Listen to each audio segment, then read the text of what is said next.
Hello, college baseball fans. Welcome to another show of the Weekend Rotation. I'm here with Noah, Alex, and Jake. How's it going, fellas? What's up, Mark? How's Omaha treating you too? It's gorgeous, gorgeous up here in the press box right now, watching Field of Dreams up on the monitor and just waiting around and getting ready to see the parade come out here. Yeah, I don't know about this Field of Dreams presentation, but the say 200 people here are not really invested in it, but we'll see. Yeah, there's people down in Lower Bowl. I think that they were expecting something else, but they're all like trying to turn their bodies to watch Field of Dreams up on the screen. It's pretty hilarious at the moment, but no, it's good. It's great. I mean, we've had a great day. We've got to do. There was 8 press credentials today, so we got to go do all the press conferences with all the teams. Every team had 2 players at least and 1 coach, and it was really awesome to get to go through those and do those. So it was fun. Got to ask some good questions. Got to talk to Troy Clonch and ask him a couple questions. So I'll get that out for Beaver Nation here a little later. Yeah, unfortunately, he's the only former Beaver there. Yeski. Oh yeah, Yeski. Yeah, y'all can claim Yeski. You're welcome. And Jack Washburn. And Washburn from Ole Miss. So we're everywhere, okay? We're like a population. We're like a weeds, okay? We just pop up. Speaking of weeds, I did see a couple LSU fans already. I guess they didn't get refundable hotels. Yeah, they thought they were still in the World Series because they don't watch baseball until the World Series. Oh wow! Ouch. They probably thought they were playing Texas. That's why. They're like, I see a yellow team. We want Texas. Well, are you guys ready to get into this here? Let's start with Texas A&M and Oklahoma. That game is going to be Detmer, and Oklahoma did not name a starting pitcher today. Coach decided not to name a starting pitcher. I have a hard time believing he's not going to go Bennett in that first matchup. Jake, what do you know about that one here with A&M? I'm really nervous for that game at A&M. OU has a ton of talent. It seemed like they kind of figured it out late in the season. And at least from a tournament standpoint, I know A&M's undefeated and they haven't lost, but they really haven't looked like the complete team that kind of they played like throughout the season. They've had to come back in every single win. So it'll be really interesting to see if kind of the bats pick it up or if the pitching kind of keeps it down, because that's the only thing I'm worried about just from an A&M standpoint. And fingers crossed, 29-year streak. Hopefully it's going to break at 1 p.m. A&M hasn't won a College World Series game since 1993. 93, good Lord, what a streak. Alex, I know you're looking at this game and you try to figure out what it's going to be. Is it going to be pitching? Is it going to be offense? What do you see here from Oklahoma in this series? I mean, Oklahoma has just been on a tear. They got mad that they weren't a host, and they've been letting everybody know. And I mean, Peyton Graham is just unbelievable. Jake Bennett is an incredible lefty, and I think they'll be able to take it. I mean, they should be able to take advantage of some A&M mistakes. A&M has not played a clean postseason. They're last in the field when it comes to fielding percentage, somewhere around 970. Most of the other teams are up over 980. So, absolutely. And when you look at this matchup here, it looks like a little bit of small ball versus a team that kind of backed their way into the tournament here, playing good enough ball to win, making mistakes but having clutch hits get out of it. Oklahoma, Peyton Graham just comes up with the big hit when they need it. They seem to steal a lot of bases. They have 3 guys with 20-plus stolen bases. Seems like small ball. Noah, what do you see here in this matchup? Well, when we were talking to, I don't want to say we were talking to him privately, but in the press conference, it just looked like Peyton Graham had kind of that look in his eye, and a guy that is somebody who he's still on that mission for his team. Who's to say if the whole team is, but that's definitely a team you could tell they were disrespected by the NCAA committee, and they knew that going in. And I felt really good when they were talking. I feel like they're going to beat A&M game 1 and continue that streak. I've actually got A&M going 0-2, and I can't wait for Jake to be here to see it. That's rough. I don't have them going 0-2. I have, we'll talk about the next one after that, but I have Notre Dame going 0-2 because my hate for the Irish. But when you talk about here, I do think it is Oklahoma is the better team in this matchup right now. I think that they're playing better ball. I think the small ball in this big ballpark is going to help them. I know Troy Clonch has been clutch here for A&M, but I don't know if he's got enough. If you're looking at the A&M ball club here, Jake, I know you are. What do they have to do to win this game? They got to get great starting pitching for Ditmer, because I know that that's kind of been a real challenge for Slosh all year, as they really seem to only have about 5 pitchers. and it kind of, they rotate to see who's on. So that's gonna be the biggest key for me, is just kind of seeing how they're gonna use Palish and Moo out of the bullpen. And the longer that Dittmer can go, that's gonna be the biggest key to that. And on paper, A&M really shouldn't be in Omaha. I mean, they make a ton of errors. They don't have, an Ivan Melendez blow you away. It seems like they always do just enough to win. And I think that's going to play dividends in Omaha, that they have kind of been in these situations before. Absolutely, I agree. I think that's the way that they win. They have to have good starting pitching. They have to get in through this, and that's the way that they keep going. Alex, I know when you look at this one, I don't know who you've got in this one, so let me know. Oh, I've got Oklahoma in this one. I'm with Noah. I'm on A&M 0-2. I just don't. When it comes to Omaha, you got to have defense, and A&M just doesn't. I mean, it's a similar story with LSU this year. I think A&M and LSU were very similar teams. Just A&M had better starting pitching. Yeah, and I think that's what the matchup is when we look at it here. It's going to be who has the better starting pitching tomorrow, whether it's Bennett or anybody else for Oklahoma. I just don't see a way that they don't start Bennett. It feels like you have to go him. He's been hot down the stretch of the season. It'd be insane to not start him, I think. But Noah, who you got in this one here? You got Oklahoma as well, you said? Yeah, I'm going with Oklahoma. I think they're still on that mission. Fair. Let's move on to the next one here with Texas and Notre Dame. Texas boasts the Golden Spikes winner. He's going to win it tomorrow morning, I believe. I don't see a way that he doesn't win it at 9 a.m. tomorrow. He's the best player, at least the Powerball country. Alex, what do you see here in Texas Notre Dame? Yeah, I mean, I'm just looking forward to seeing Ivan Melendez in Omaha. I mean, I think that's must-see TV anytime. But it's not – Texas isn't just Ivan Melendez. If they were, they wouldn't be here in Omaha. I mean, you still got Murphy Staley, Trey Faltini, all those guys that they up and down the lineup 1 through 9 they can hit.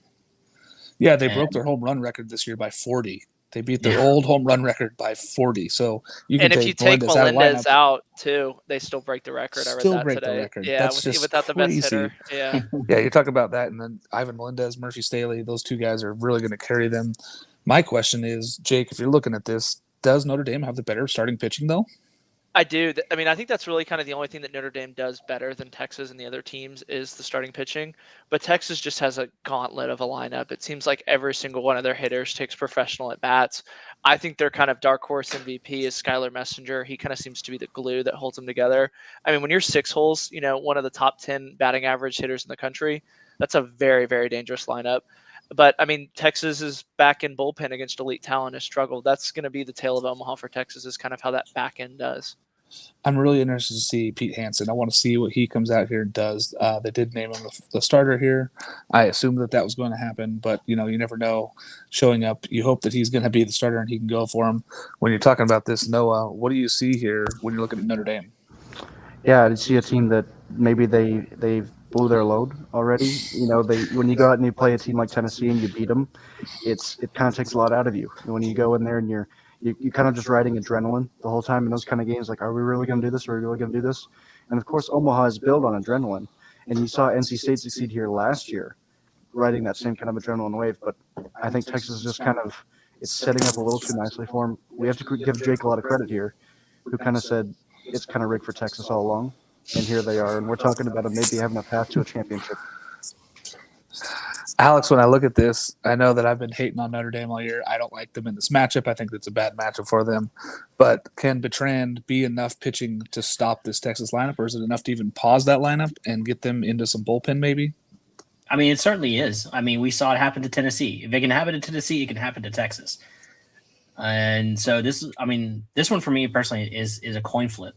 I really don't have a good feel for how this one's going to go. I think Texas is going to win, but man, they're going to have to scratch and claw, and because this Notre Dame team is not going to go away quietly.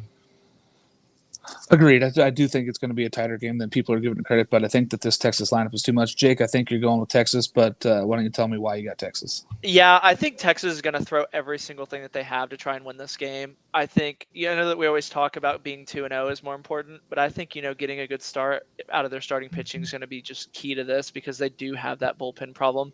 I picked Texas kind of easily in this one, if I'm being honest. I think it's going to be, 6-2, 7-2, kind of in that range. I just don't think Notre Dame's pitching. I think their wave's kind of going to run out. Looking at the big ballpark, Noah, what do you think? Do you think Texas has enough to get out of the stadium?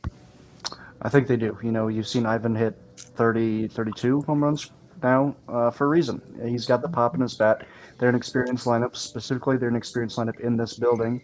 They were a win away from playing for a national championship last season, and they bring a lot of that veteran group back. People around here are kind of questionable. Do they have the pitching to win it all? But I think they definitely have the pitching to get to that championship series.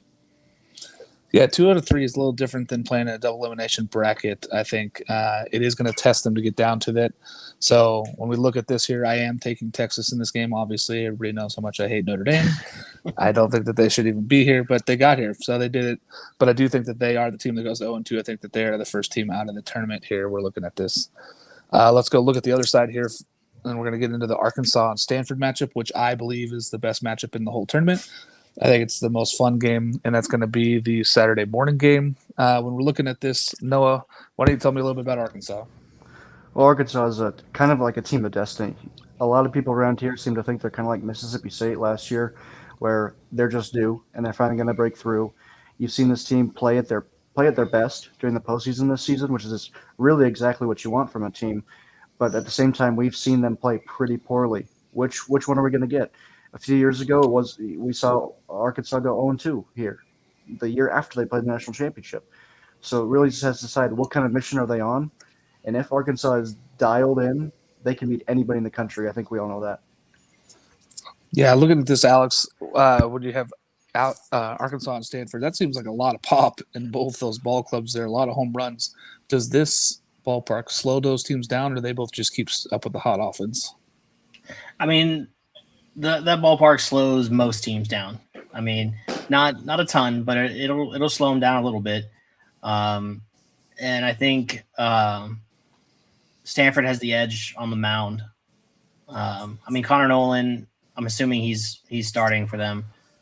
Yes, yeah. They did confirm that he is going to start game 1. Yeah, so I mean, Connor Nolan is a really solid pitcher, but he's not the guy. He's not, a first round draft pick, right? He's not. I mean, he's not Kevin Kopps, or he's not, Will Bednar, or guys like that went in first round. But he's a guy that's been around the block and knows how to pitch. But I picked Stanford to win the national championship even before Tennessee was knocked out. Like, Stanford was my national champion, and I'm going to stick with that. Like, I think Stanford wins this game, but I think it's going to be really close, and Arkansas is going to make some incredible defensive plays. I mean, Battles and Moore doesn't get any better of a middle infield than that. I'm looking forward to this one here. We got to see these teams take BP today, and I'll tell you what, the 2 teams that impressed me most were absolutely Arkansas and Stanford. They both looked to drive the ball at the ballpark. I was shocked by both these ball clubs just crushing the ball in the ballpark when everybody else seemed to be struggling with the size of the ballpark. Jake, when you look at this one, what do you got here in this matchup between Arkansas and Stanford? What stands out? First off, this is, I think, probably my favorite matchup. It's 2 teams that it seems like are always in the tournament. And I know that we always talk about Arkansas being the team of destiny, but I think Stanford kind of has that feel of the team of destiny. They got put in a really tough regional. I mean, they lost on a walk-off wild pitch last year to get eliminated. I think they came back this year, and I think Stanford's going to win this game, and I do like them coming out of this bracket. But don't be surprised if the loser of this game kind of rolls the bracket again. Yeah, I mean, when we looked at this, when we break it down and just keep looking at it, you go, okay, both these ball clubs deserve to be here. They both are very talented. To me, I think the winner of this one is set up to be the winner on this side of the bracket. I think that they're going to have the least amount of damage to their pitching. Arkansas, as much as their fans are not going to want to hear this, they feel like the 2018 Beavers, where they had probably the best team in the country in 17. Arkansas had probably the best team in the country last year. They come back with a few new starters. They come back and they win the World Series next year. I feel like Arkansas is a team of destiny. I feel like I'm taking Arkansas to win this game 1. But I think Stanford does battle all the way back, Jake. I think you're right there. Noah, who you got in this first one? Like you said, as much as Arkansas fans don't want to hear it, I'm going down another road. I agree with you that the winner of this game wins the national championship, and I can't really decide who I want and who I think is going to win the national championship between Arkansas and Stanford. But I'm thinking Stanford wins tomorrow. I think Braden Montgomery is going to put on a clinic. I'm so excited to watch him play in person. Yeah, we talked about it here live when we watched him take BP from both sides of the plate, and as you call it, he's a wagon. The guy is a wagon. There's no better wagon. There's Oklahoma Sooners are here with their wagons. It doesn't matter. Braden Montgomery is the wagon. I did say that Oklahoma is also a wagon, and they did use the phrase "wagon of culture" in their press conference today. I did give Mark a look. I don't know if he noticed, but I was pretty excited.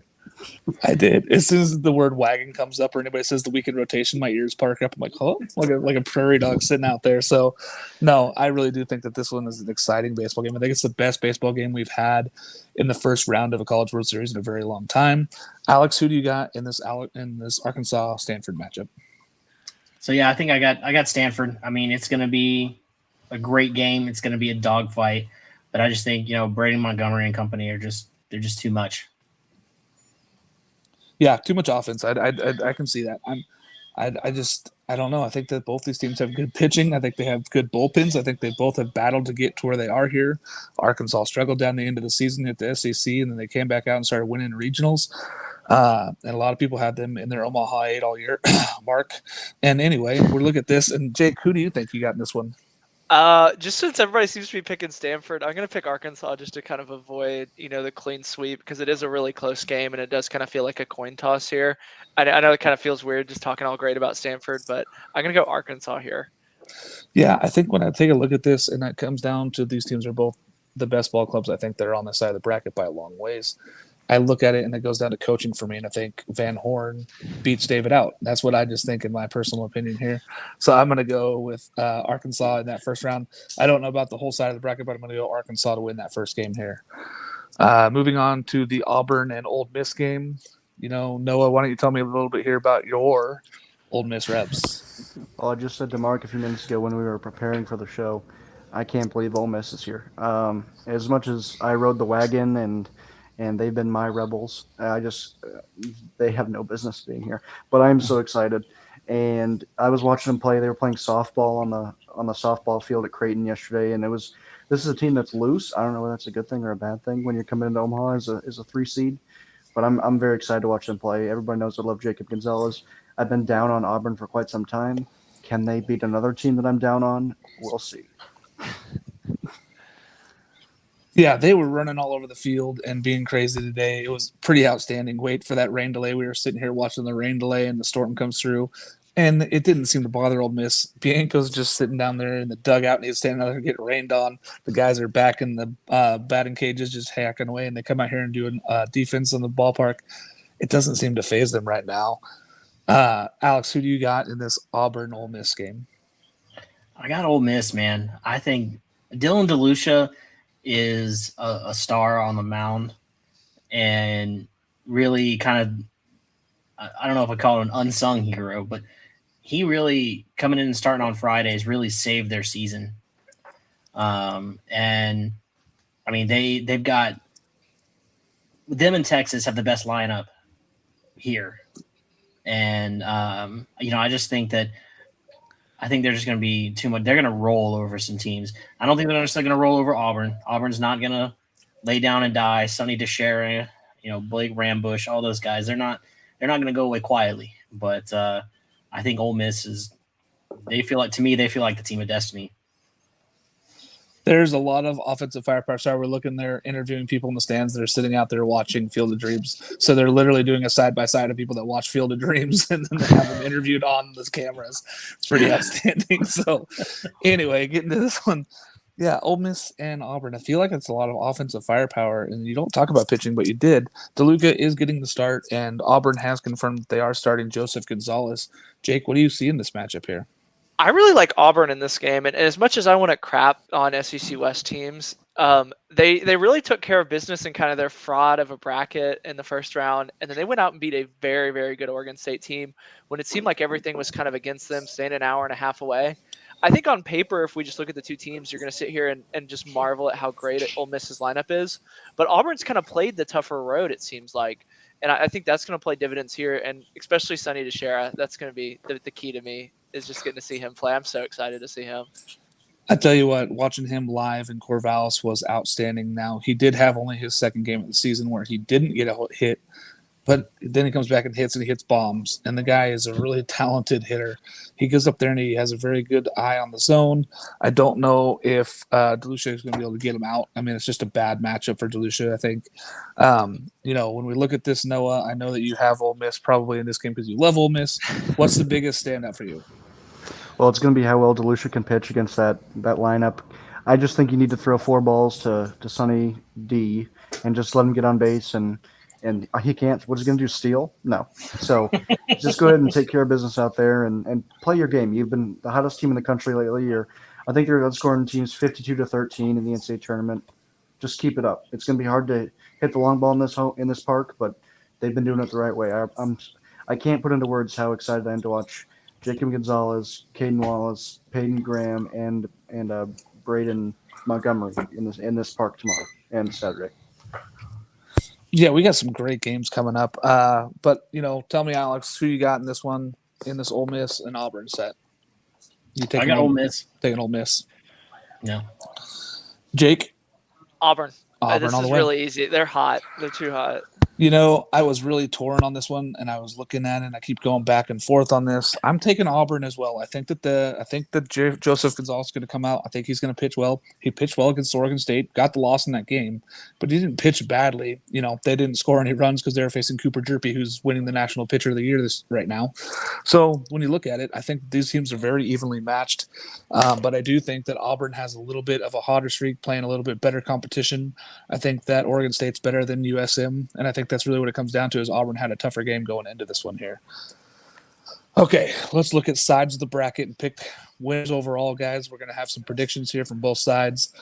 Jake, I want to know who you have on the A&M, Oklahoma, Texas, and Notre Dame side, and why, and who you have going 0-2 and getting out first. I got Notre Dame going 0-2, and then I have OU kind of coming out on that side. That Sunday game in OU Texas that was at, the Rangers Park, I think that's kind of when the season changed for OU. They blew a 7-run lead and lost, and I think they're still kind of thinking about that one. I don't have A&M. I have A&M winning one game and then kind of getting out right after Notre Dame. But I think OU is going to be the one that kind of shocks and goes to that side of the bracket. They're set up for it. So you got Oklahoma winning that side of the bracket, and you've got Notre Dame going 0-2, so you've got Texas and Texas A&M being the losers bracket. That is a bold prediction. I mean, Oklahoma has been hot late. They have the offense in Peyton Graham and Tanner Treadwell. I think that they just, and they have the starting pitching. So who knows? You might be correct here on this one. Alex, why don't you tell me who you've got on that side of the bracket for me? So I said earlier I got A&M going 0-2. Sorry, Jake. The streak Not continues. one. We need one. But I have Texas coming out of that side of the bracket. I mean, I'm sure maybe you call that the easy pick or whatever, but I mean, I think that they've been here, they've done that, they know the deal, and they're going to get just enough out of Pete Hansen and Tristan Stevens and those guys to allow Ivan Melendez and Murphy Staley and all those guys to do what they do. I know it doesn't matter statistically, but they do have 38 appearances and 37 non-appearances only. So when you look at that, that is an insane number to even fight destiny when you're talking about an A&M club who hasn't been there in a long time. Oklahoma, Notre Dame, these teams don't have the pedigree of what Texas brings on that side of the bracket. So I got you. I can understand that. A&M going 0-2 and Texas winning it on your side. That's my nightmare. Noah, why don't you tell me who you got 0-2 and who you got winning that side? Well, Jake's nightmare continues. I agree with Alex wholeheartedly. I've just seen so many A&M teams come here that I think are better than this team finish worse. So I'm excited to see them go 0-2. I really, really cannot wait for Texas to play one of Oklahoma and A&M because this place, it's frankly always been my dream to see a fight in the stands, and this is the closest we're going to get until Ole Miss plays Mississippi State here. So, you know what, feed it to me. But unfortunately, A&M is not going to be in that party. Oklahoma is going to take care of them, and then Notre Dame is going to finish them off. So, and who do you have winning? Texas.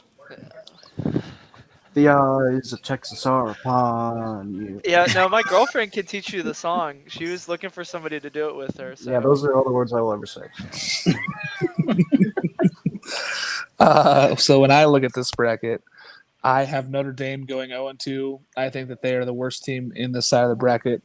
I do have Texas winning it, though. I think that they are just the team that is the team of destiny, it feels like, on this side of the bracket. They got shorted in the middle part of the season. People kind of were down on them. Then they come out and they played a little bit better.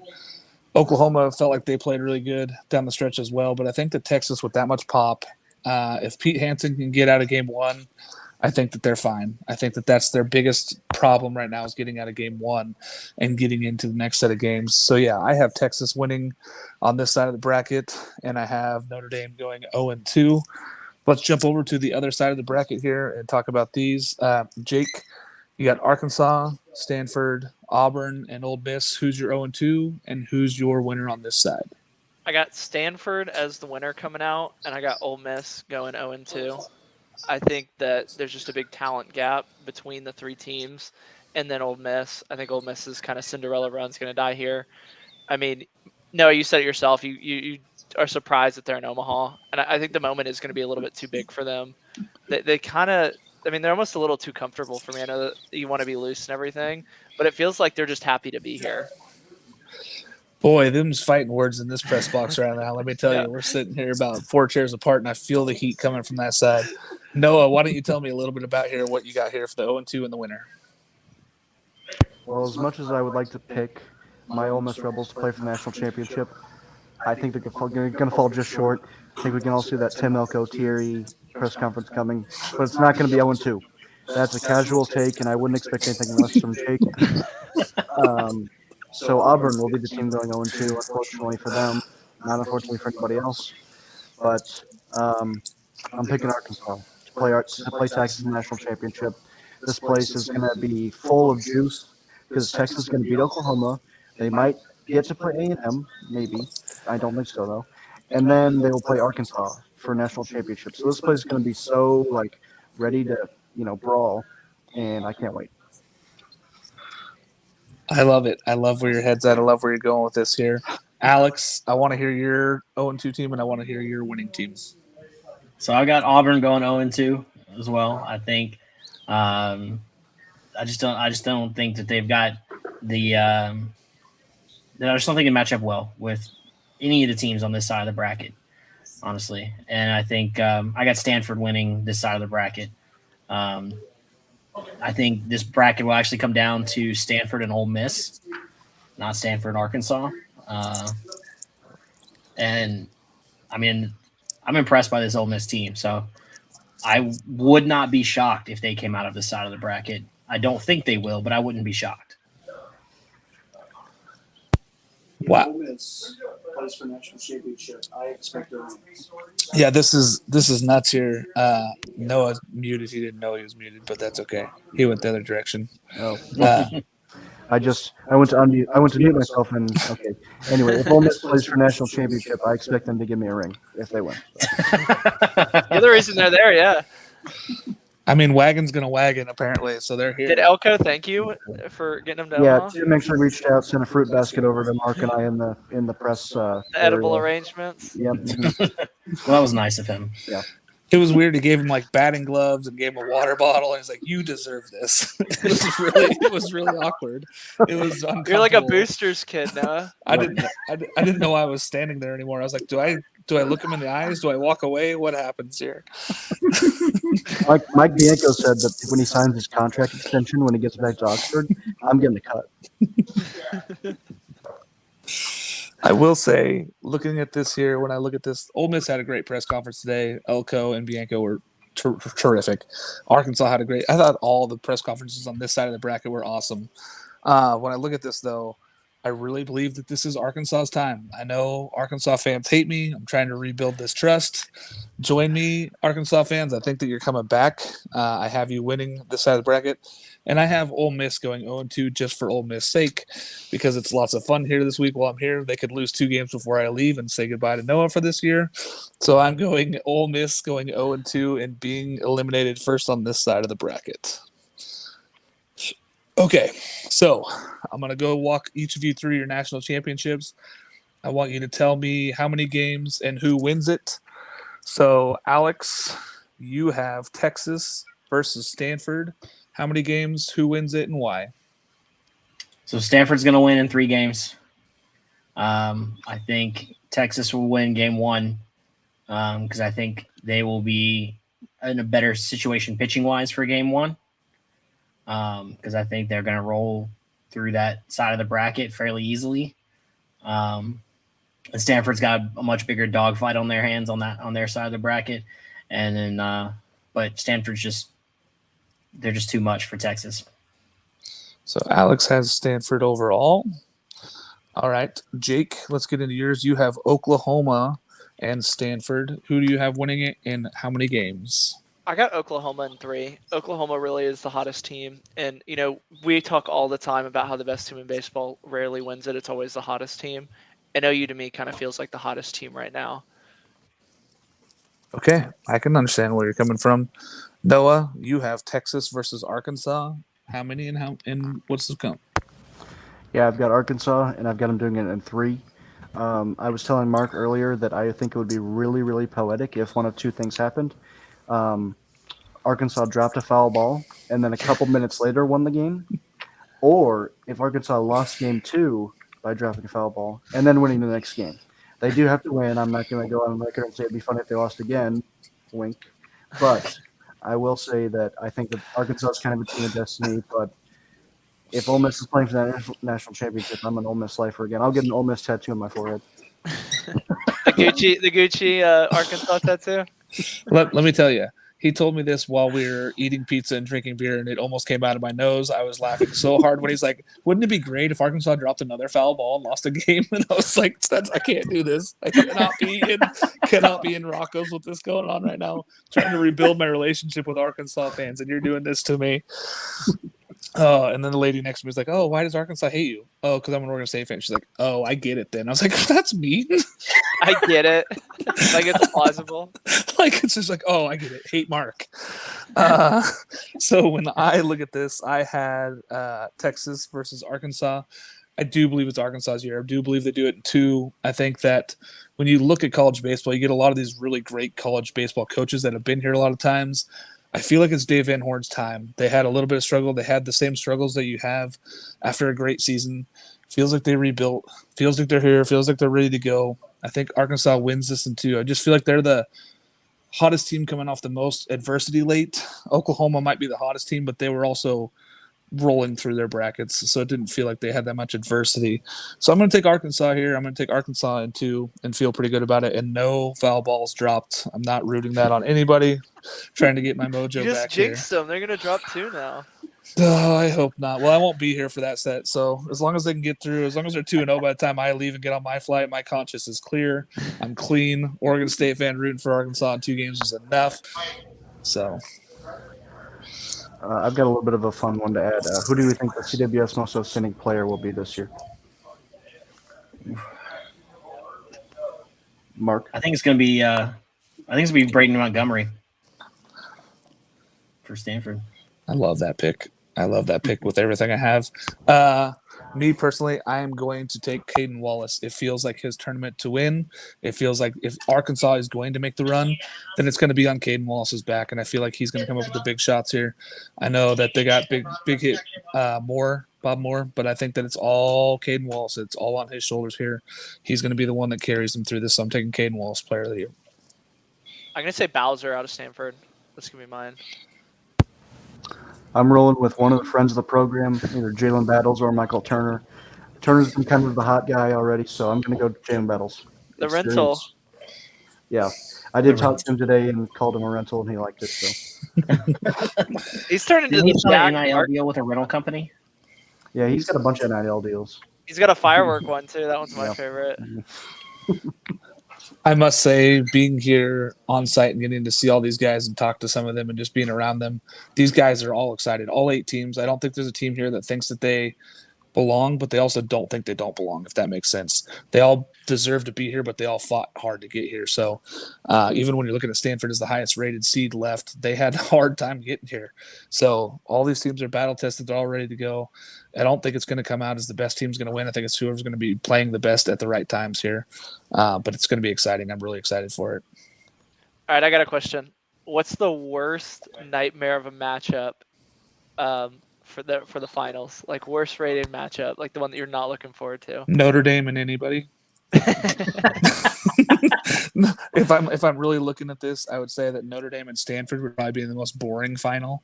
And I love Stanford in this, but I do think that would be the most boring final if I'm looking at it overall. The problem with Notre Dame Stanford is that they just start doing like math. You're Yeah. muted now. They'll do about the calculus, the derivatives. Well, how on earth did Jake hear what I said then? We can hear through Mark's mic. Oh, okay. For those that don't know, Noah is right here. Look at me, always looking. Alex, who you got for the most boring matchup? Most boring matchup would probably be Notre Dame Auburn. To me, yeah, that just doesn't have a whole lot of juice to it. I'm starting to get concerned because Alex and I have agreed a lot this evening. I've just been learning from you all season, so it's Yeah, all we culminating. haven't We've been agreed. stealing his tweet. He's the new Jake, stealing tweets. We haven't agreed a whole lot this offseason or this postseason, but now we're running the same picks, and I don't like that at all. Oh, I'm really excited here for the next few days. I think we're going to see some fantastic baseball. It's always the roughest time to see these kids that are seniors and have their last shot go home. But why not? If you're going to go home, make it in Omaha, make it a thing. Be big, be bold, have a great time down here. So, Jake, you're joining us Sunday? Sunday early. We're driving all day Saturday, so I'll be live somewhere in rural Oklahoma on Saturday for the weekend rotation. So Jake will be in and out due to cell service. Yeah. Well, I got the hotspot. I actually upgraded my hotspot for this trip. Oh, all right. You got to stop at Riverwind Casino in Norman, Oklahoma. Friends of the program. I'm staying away from that place. No, that place is cursed. For those who know me, I do love a casino, so I need to maybe go find one here in Omaha. They're in Council Bluffs. We can see them from here almost. Outstanding. You guys got anything else going on? Well, I figure we should tell people what the plan is for Saturday. Noah? So Saturday, Noah, you got it? Well, yeah, Saturday we're going to be live with Chinook Eatery down at their booth here in Omaha. Don't really know what the setup is going to be. If you're in Omaha and watching the program, feel free to come by. You know the usual time, 9 a.m. Central on Saturday, and we're looking forward to that. We don't know what it's going to be. We don't know who's going to be there. Could be some walk-ins, could be anything. We could be interviewing people on the street. Some people are calling it the most exciting show in weekend rotation history. Am I one of them? To be determined. I, for one, will certainly be out there. So if you want to come see me and Noah, I know we're going to be down there. I don't know, Alex, are you going to start the podcast with us too and be home for this one? Yeah. I'll be on the stream too. So I'll be sitting in my house. You can carry us if the whole thing collapses on us, and yeah. Or if it'll just be Alex talking about. Yeah, it'll be Alex talking about the LSU glory days. Talking about walk-off home runs. We'll just relive all 6 national championships. He'll just call up Chris Demui and be like, "Hey, Chris, I just want to talk baseball." Alex will get Warren Morris on the show somehow, and he'll do that. But I would be okay if we drop coverage and Alex just says the word Florida on repeat for half hour. Florida. Yeah, unfortunately, Florida didn't make it to Omaha, so I don't get to say it as much. Noah seems happy about that.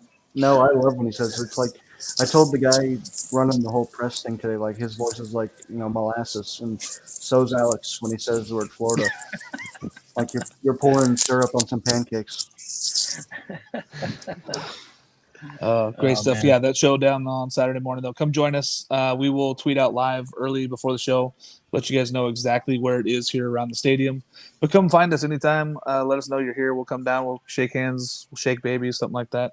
Kiss babies, whatever it is. Signing babies and sign babies, shake babies, kiss babies. One of those 3.